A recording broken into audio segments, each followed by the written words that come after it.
Hey guys, हमारे channel पर आपका वेलकम है। यह है मोहब्बतें सीरियल के अपकमिंग एपिसोड के अपडेट आपके लिए लेकर आया है। शगुन के सरोगेसी के बारे में पता चल जाता है इशिता को। इशिता और सारे परिवार वाले शगुन को बहुत ब्लेम कर रहे होते हैं। तभी शगुन कहने लगती है कि मैंने सब तुम्हारे भलाई के लिए किया है, ये बच्चा तुम्हारा ही है, तुम्हें यकीन क्यों नहीं आ रहा है? तुमने मेरे आदि के लिए, रूही के लिए इतना सब कुछ किया, तो मैंने सोचा कि मैं भी तुम्हारी मदद करूं।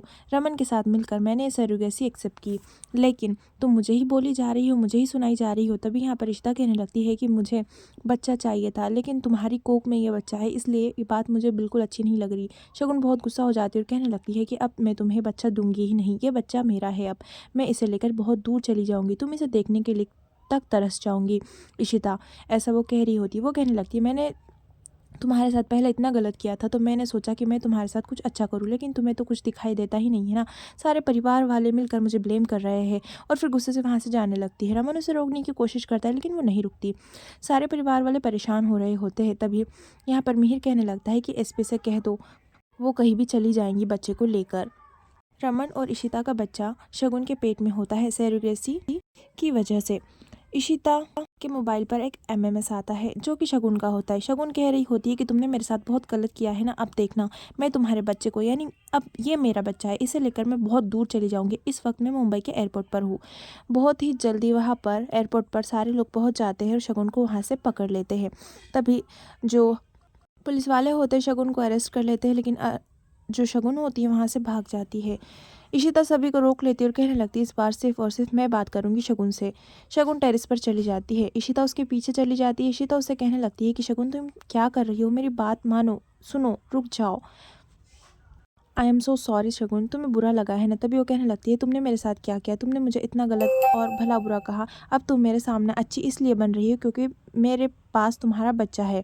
तभी वो ऊपर से छलांग लगा रही होती है। उसे पकड़ लेती है इशिता और कहने लगती है कि रुक जाओ, ये तुम क्या कर रही हो शगुन, इस वक्त तुम होश में नहीं हो। तभी वो कहने लगती है मैं तुम्हें अभी बताऊंगी, तुमने मुझे बहुत दर्द दिया है ना, मैं तो तुम्हारे साथ अच्छा करने जा रही थी, लेकिन तुमने मेरे साथ बहुत गलत किया है। और फिर वो नीचे छलांग लगा देती है और सुसाइड कर लेती है। ये देखकर जो इशिता होती है उसके पैरों तले ज़मीन खिसक जाती है। परिवार वाले ऊपर आ जाते हैं और पूछने लगते हैं कि शगुन कहाँ है। तभी वो रो कर कहने लगती है इशिता कि उसने ऊपर से छलांग लगा दी। इशिता नीचे भाग कर जाती है। रमन बहुत रो रहा होता है और कहने लगता है उसके पेट में मेरा बच्चा था, मेरा बच्चा कहाँ गया, वो कहाँ चली गई शगुन। नीचे पहुँचती है इशिता और देखती है कि शगुन तो नीचे पड़ी हुई है, बिल्कुल बेहोश है। सारे परिवार वाले वहाँ पर पहुँच जाते हैं, यानी परिवार वाले मीन्स ही रमन और एसपी ही वहाँ पर होते हैं। यहाँ पर देखा जाता है मीर कहने लगता है ये तो मर चुकी है, डेड हो गई है। तभी सभी रोने लगते हैं ज़ोर ज़ोर से। रमन तो होश में ही नहीं होता, वो एकदम सदमे में चला जाता है। उसे सारी बातें याद आ रही होती है। इशिता कह रही होती है कि हमने इसे ब्लेम किया, हमने इसे सब कुछ कहा, इसलिए इसने सुसाइड कर दिया, सब हमारी गलती है, सब हमारी वजह से हुआ है, मेरा बच्चा, ऐसा वो कह कर रो रही होती है। और तभी वहाँ पर एसपी कहने लगता है इस वक्त ये दोनों होश में नहीं है, ये दोनों को घर पर जाना होगा और हम शगुन को पोस्टमार्टम के लिए लेकर जाएंगे। इशिता जिद करने लगती, कहने लगती मैं भी चलूँगी, लेकिन एसपी कहने लगता है कि तुम्हें इस वक्त घर जाना चाहिए।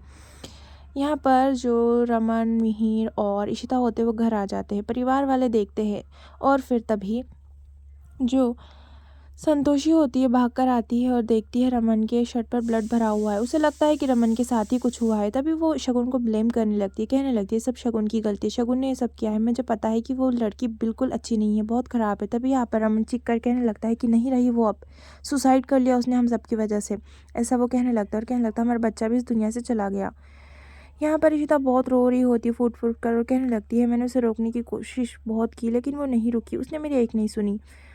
जो रमन होता है वो मनोज के पास जाता है और मनोज पैकिंग कर रहा होता है। तभी रमन कहने लगता है कहाँ जा रहे हो। तभी वो कहता है कि कैसे लोग हैं इस बिल्डिंग के, यहाँ से उन्होंने शगुन को बाहर कर दिया, अब मैं तुम्हारे घर पर आ रहा हूँ, शगुन को लूँगा और फिर हम दोनों मिलकर बहुत दूर चले जाएंगे हमेशा हमेशा के लिए। तभी जैसे ही रमन कहता है कि अब शगुन नहीं रही तो उसके पैरों तले ज़मीन खिसक जाती। रमन ऐसा कहने के बाद मनोज के यहाँ पर रात हो जाती है। इशिता सो रही होती है। तभी सारे खिड़की के दरवाजे हल रहे होते, पर्दे उड़ रहे होते। इशिता नींद से जागती है, घड़ी में देखती है 1:15 होते ही। इस वक्त ही शगुन की मौत हुई होती है। तभी वो याद करने लगती है शगुन भी इसी वक्त मर चुकी थी। तभी उसे बहुत ही डर लगने लगता है और वो कहने लगती है इसका मतलब शगुन आ गई। और एपिसोड